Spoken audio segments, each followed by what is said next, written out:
In the headlines, National Emergency Management Agency says over 80 bodies burned beyond recognition as explosion at illegal refinery occur and death toll likely to rise.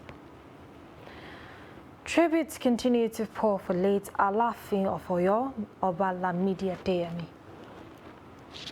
World Bank, IMF to expedite execution of G20 debt release scheme for Nigeria and others. And on the foreign scene, Lebanese troops recover 6 corpses after a boat carrying dozens of migrants capsized in the eastern Mediterranean on Saturday. Hello and welcome to news updates on Trust Television. I am Martia Umar. Thank you for joining.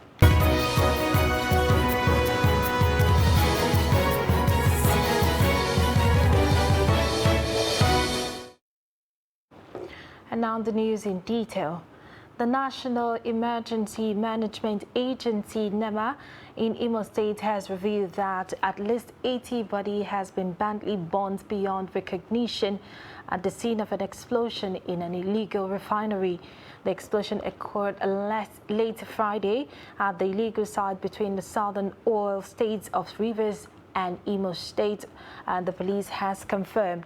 According to a representative of NEMA, Ifeanyi Naji, several burned vehicles and jerrycans used in scooping stolen crude and petroleum product littered the scene. The incident is the latest to hit the region in recent years. And a bandit base around the Kambari village in Karim Lamido local government area of Taraba State has been destroyed in an airstrike launched by Nigerian Air Force. 3 locals riding in motorcycles were killed around Kwantan Nanido in Gasho local government area during the airstrike. And the report said that this exercise or the insecurity has been in Kambari axis for the past 2 months and are said to be responsible for most of the kidnappings and killings in many villages across Bali, Gasho and Karim Lamido local government area of the state. An effort to contact the spokesperson of the Nigerian Air Force failed, but the spokesperson of Taraba Police Command said that the command is aware of the operation and it is a purely Air Force operation. And still talking security in Taraba State, the governor of Taraba State, Darius Ishaku, on Saturday ordered security agencies in the state to immediately introduce Operation Stop and Search across the state, especially in Jalingo, the state's capital. And the directive comes after 2 bombings were recorded in the state within 4 days. The latest bombing was recorded at Nokai Market area in Jalingo metropolis on Friday. Terrorist group ISWAP has taken responsibility for Tuesday bombing, which killed at least 6 persons. Governor Ishaku described the incident as ungodly, inhuman, barbaric, and a deliberate attempt by evil people to destabilize the state. Governor Ishaku, in a statement signed by his spokesperson Ilia Bekuakwe, directed security agencies in the state to network through proper investigation to fish out the terrorists, whom he said are working relentlessly to destabilize the peace of the state. And a combined team of police and vigilante had neutralized 2 terrorists at the Sekiar Gamzogo in Kafur local government area of Katsina State. And the bandits invaded the village and abducted Hama Sanusi and her daughter. Abdullahi Yamadi tells us more. Kafur local government area of Katsina State is one of the locations described as frontline insecurity-prone localities. The attack on Thursday morning by bandits armed with AK-47 assault rifles is the latest onslaught on the area. But this time around, the terrorists met their match. The command, while confirming the bandits' attack, said the terrorists stormed the village shooting sporadically with AK-47 rifles Thursday morning. Terrorists in their numbers attacked a village, that village in Kafur local government area. So before you know, we engaged them, both the police and members of the vigilante. and in an exchange of gun duel, we were able to neutralize 2 of these bandits. They were 7 in numbers according to the report. The others fled the scene. Spokesman of Katsina State Police Command SP Gambo Isa says 2 abducted victims, Hama Sanusi and her daughter Aisha Sanusi, were rescued unhurt. The police also recovered 2 locally fabricated pistols with 6 rounds of ammunition from the terrorists. And so many other things such as criminal charms, they are here. We are conducting an investigation into the matter with a view. In fact, right now that I am speaking to you, such parties are combing the area with a view of arresting the other members of the syndicate. Some of the terrorists escaped and fled into the forest with gunshot wounds. However, the police and other security agents are combing the area with a view to arresting the fleeing terrorists. The Katsina State Police Command is also soliciting for the continued support from the people of the state to provide credible information that could lead to restoration of peace and tranquility. It could be recalled that terrorists killed a newly elected councillor in Gozaki Ward of Kafur local government area of Katsina State Wednesday night. Abdullahi Ismayamadi, Crossed Television News, Katsina. And still talking about the state of a nation, a youth group in the Federal Capital Territory has accused the Nigerian government of failing to secure lives and property of Nigerians and fight corruption. The group stated this while addressing journalists on the state of the nation. The report. The PDP New Generation, a youth group under the People's Democratic Party, has accused the current government of failing Nigerians. The group faulted the APC government for failing to take proactive measures to protect citizens' lives and properties while lamenting the rising spate of insecurity across the country. Permit me to say that the incumbent has failed Nigerians woefully. Insecurity has paralyzed economy and social activities in almost all the sections of this country. Within the past 7 years of the APC tenure, tens of thousands of Nigerians have been killed or kidnapped by insurgents, bandits, or unknown gunmen. Audu also described the anti-corruption mantra of the government as a mere charade used to win elections. The anti-corruption mantra of this administration is a mere charade born out of the suppressors tricks that cajole the masses in voting them into power. In a just released United States annual country report on human rights practices, covering international recognized individual, civil, political, and workers' rights, top members of the APC-led government were indicted for taking advantage of the immunity attached to their positions to perpetuate corrupt acts and misappropriation of public funds. He, however, called on teeming Nigerians, especially youths, to act decisively to save the country from its current situation. The well-being of this nation hangs in the balance. If we do not act decisively, the demands of the moment will find us wanting, and history will issue a terrible verdict against us all.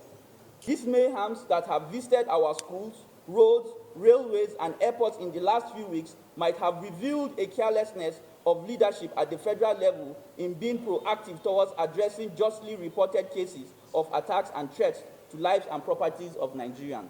Sagir Ibrahim reporting for Trust TV. And in another development, condolences and accolades are pouring in following the passing away of Alaafin of Oyo Oba Lamidi Adeyemi III. And news of the top Yoruba traditional ruler's demise broke on Saturday morning, hours after he died at the Afe Babalola University Teaching Hospital in Ado-Ekiti. A cross-section of Nigerians paid tribute to the late monarch. President Muhammadu Buhari, in a statement, said the Alaafin's reign had covered major historic transitions in the country and witnessed transformations in his domain. In a statement signed by his spokesman, Femi Adesina, President Buhari said the Alaafin's reign was significant in many ways. Former President Olusegun Obasanjo said the late Alaafin was a symbol of Nigeria's epic struggle for self-discovery and self-actualization.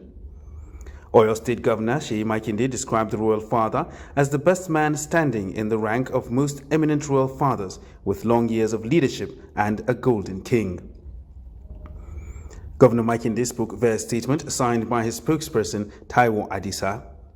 The coalition of North Central governors, through its leader, Governor Abubakar Bello of Niger State, described the death as sorrowful considering the Alafin's immense contributions to not only the Yoruba land, but the nation in general. He observed that the late monarch, who ruled for 52 years, left a vacuum which will take God to fill up.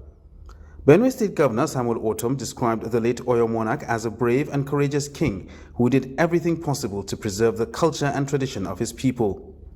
In a statement signed by his spokesperson Nathaniel Ikyu, he noted that Oba Adeyemi's reign witnessed peace and unity of the kingdom, which created the enabling environment for growth and development, not just in Oyo State, but also in Nigeria.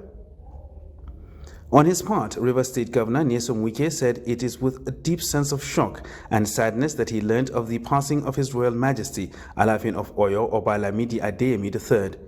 He said the late Oba Lamidi Adeyemi will always be remembered for the invaluable role he played in helping build bridges and encouraging peace in the country.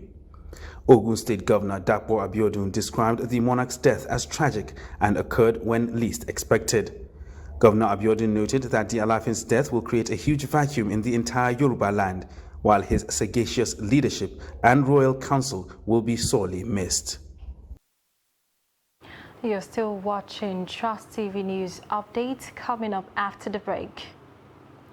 A Nasarawa state government arrested 211 sanitation violators. This and many more shortly. To stay with us. My name is Tope Fashua. We'll be speaking economics, business, finance, sociology, and politics, all with an aim to contribute our best quota to the upliftment of our fatherland, Nigeria. So what do you think is wrong with our fiscal policy in Nigeria? A lot of things are wrong. First, I think we have issues with our budgetary plan, which serves as the foundation of the fiscal policy. I mean, federal government's budgetary plan. Is it true that decentralized banking seeks to eliminate central banking, and how? Well, in theory, decentralized finance is actually designed to have the potential to eliminate central banking, but I would say decentralized finance is or does not currently have the potential to eliminate central banking.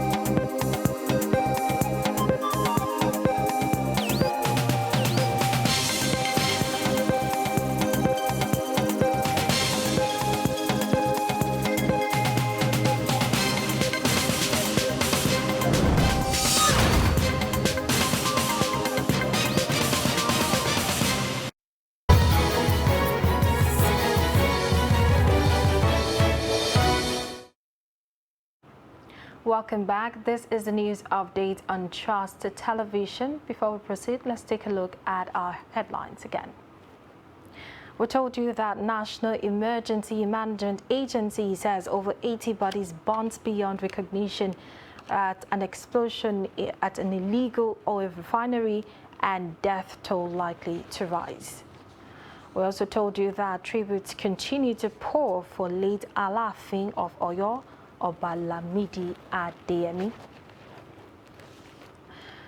And moving on to more news, Nigerian youths have been advised to shun seeking for favors and pursue knowledge to make them useful to self and society.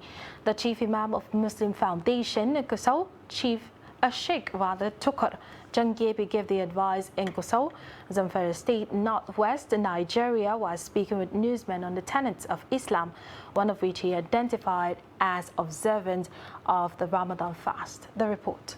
The renowned Islamic cleric Sheikh Tukur Jangebe wants youth to seek knowledge in order to better their lot in life and contribute positively to the development of the society. He stressed that since begging is not acceptable in Islam, he is of the opinion that youth should learn to depend on themselves and stop the practice.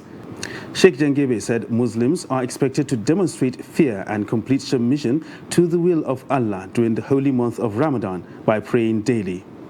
The significance of the month of Ramadan is very, very important. So, according to the teaching of Islam, Islam teaches us to take this month to worshiping, prayer, fasting, Quranic recitation, and the many azkar of the Sunnah in Islam. The cleric asked Muslim faithful to take advantage of the holy month of Ramadan to fast and pray to God to eradicate the insecurity bedeviling the country and to restore peace and stability. He appealed to public-spirited and wealthy individuals to assist the internally displaced persons and less privileged persons to alleviate their hardship. To obey the rules and the regulations of Allah according to the teaching of Sharia, to obey Allah wa ta'ala, and to worship Him and to ask Him through this month. We can pray Allah wa ta'ala to eradicate all kinds of this insecurity and all issues related to this insecurity in the state and the country at large. The chief imam enjoined Muslim faithful to adhere to the teachings of Islam and shun immoral conduct, emphasizing that doing this will bring about peace and order in the country. And now to Nasarawa State, where 211 persons have been arrested for alleged violation of the monthly sanitation exercise, and the State Chief Prosecuting Officer on violations of environmental sanitation exercise, Abubakar Muhammad, disclosed this while addressing journalists on the exercise in Lafia. Abubakar Abdullahi files in this report. The state monthly sanitation exercise is usually carried out on the last Saturday of every month. For the month of April, it was brought backwards because the last Saturday of the month is the eve of the Salah celebration, and Muslims will be in preparation for the celebration. Addressing journalists after the exercise, the Chief Prosecuting Officer on violators of the exercise, Abubakar Muhammad, said those arrested failed to comply with the exercise, and they will be prosecuted before a mobile court. In the whole state, we have about 211 reporters.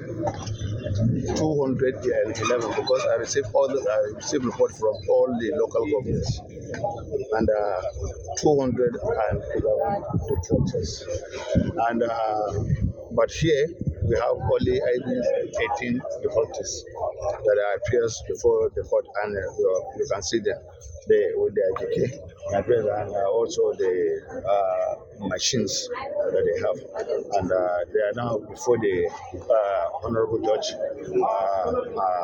Honorable Abdullah Ilanze, who is now the presiding judge, and we are going to prosecute them according to the provision of the law. He said despite the violation of the exercise by some residents, the compliance in most parts of the state is impressive. The Chief Prosecuting Officer further explained that because of the commencement of the rainfall, the State Waste Management Bureau has directed residents to evacuate non-needed materials in their drainages to avoid flooding. We have issued notices from Nasarawa State Waste Management Bureau and people to silt their environment, their drainages, and in which section 2 and 3 of environmental law captured this. It is as I am saying, let me just quote it. It is the duty of the owner or occupier to clear the drainages in front of him and across the sites, and that's the provision. And failure to do this attract the sum of 10,000 naira. He called on residents to continue sustaining the exercise in order to ensure a clean and hygienic environment. And away from the sanitation exercise matters, the blockade of SIM card of Nigerians yet to complete their SIM and NIN linkage has continued to raise concern, with some Nigerians calling on the federal government to have a rethink on the matter. With the rush by some Nigerians to link their SIM cards and attended crowds as registration centers, Adamu Imam reports that those responsible for the revalidation of SIM cards have debunked insinuations in some quarters that they're collecting money for the services. Take a look at the report. Nigerians in many of the registration centers wait long hours to have their SIM card linked to their names. The long wait is due to the slow pace of the exercise coupled with the crowds that besiege the centers. It is reported that at least 70 million lines were banned. In the ensuing stress accompanying the exercise, Nigerians have continued to express their frustration with the National Identity Management Commission, while lamenting the alleged issue of collecting of money before validation of SIM cards, described such as corruption. Some they will say they ask them to pay 2,500, some 1,500, so the amount is not certain. So from that you will know that the thing is not actually official. It's just created by the staff of the NIM. So I call on the federal government to checkmate, because this is part of the corruption we are suffering in this country. Because of this issue of NIN linkages, a lot of people missed opportunities. Even me, I'm one of the victims. They should have at least made more awareness. Those that are yet to respond, then their SIM card will be blocked. Open the line for us, because if our children they far, our brother they far, we go here how then they. Hey, I please, may them help us. The federal government should help us. Maybe extend another date. People came from far distance. Like me now, I don't really know about the money I should pay before the validation of SIM card. Meanwhile, Bauchi State Coordinator of the National Identity Management Commission, Abdulmumin Isa, has debunked such allegations, saying it's baseless and challenged the public to always do what is expected of them at the right time. The services we are rendering to people, more especially those who come for first enrollment, there's nothing to collect from them, and this name is assigned to an applicant free. So if you are talking of money, unless if somebody comes for other services like modification, that is change of name, change of date of birth, and then rearrangement of name, and so on. So, and most of that one, they normally go and pay in the bank through remitter. We don't collect their money. While describing the last-minute rush attitude of some Nigerians to vital issues, he called for attitudinal change in order to avoid reoccurrence of the situation. To use it when you are asked, then you will start rushing to the enrollment center and disturb people. So, to be precise, let everybody take things serious. Things are not, negligence is becoming a problem to our people. The Commission advised applicants to desist from offering themselves to be attended by any person outside NIM's office to avoid falling victim to touts or fraudsters. Adamu Imam, Trust TV News, Bauchi. And now on to business news. The World Bank and the International Monetary Fund, IMF, have disclosed plans to fast-track the implementation of the G20 debt relief scheme. The announcement was made at the ongoing 2022 spring meetings of the World Bank IMF in Washington, D.C. In November 2020, the G20 reached an agreement on a common framework to deal with insolvency and liquidity problems in DSSR-eligible countries, including Nigeria. At a briefing attended by IMF Managing Director Kristalina Georgieva, World Bank President David Malpass said the institutions would help debtors nations achieve development and macroeconomic stability. This includes strengthening institutions and the capacity needed to improve debt transparency, developing mechanisms to resolve private sector debt overcharges, and delivering effective financial sector supervision. Others are improving access to long-term finance and enabling financial deepening that reduces the cost of investment and allocates risk. And on the international scene, a Lebanese troops have recovered at least 6 corpses after a boat carrying dozens of migrants capsized in the eastern Mediterranean on Saturday. And Transport Minister Ali Hami says that 45 people were rescued and the corpse of a baby retrieved from the boat, which sank near the Lebanese city of Tripoli. He said around 60 people were on the vessel carrying illegal migrants out of Lebanon, adding that search operations are still on. The Lebanese Red Cross said it has sent 10 ambulances to Tripoli, and Lebanon, a country of about 6 million people, is grappling with an unprecedented financial crisis that the World Bank says it is a scale usually associated with wars.